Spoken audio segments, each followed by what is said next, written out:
we were at the University of Texas. I was on the steps of the Student Union, and we had a crowd probably about 2,000 out, way going out. And as I was speaking, I noticed this student, a young lady, in a wheelchair at the bottom of the steps. And while I was speaking to them and sharing Christ, I'd look down and see this woman. She'd have 6, 7 students around her. And they'd go away, and she had a little motor on it. She'd go up to another group, and they'd all look down.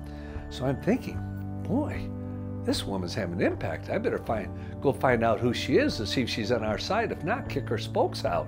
And so when I finished speaking to this group here, I went down there. Oh, let me tell you, I met one of the most phenomenal witnesses for Christ I've ever seen in all the years on crew staff. Here was a young lady who a number of months before had been in a severe car accident. She was paralyzed.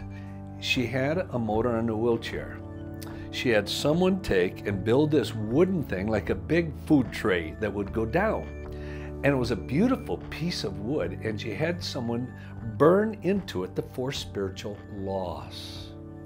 And I watched her, and she would wheel up to these students, and here she could move her either her left or right arm. I think it was her right arm. She could move a little, but they said every time she moved, severe pain went through her body.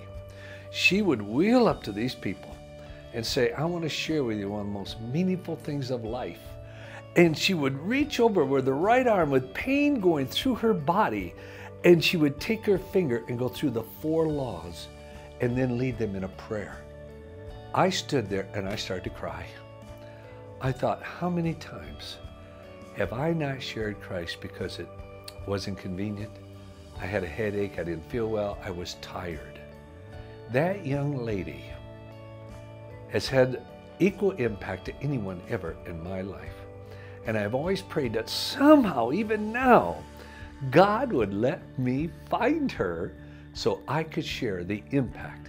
But I stood there and I knew there is one young lady who's not ashamed of the gospel of Jesus Christ. For it is the power of God unto salvation to anyone who believes, even someone paralyzed in a wheelchair.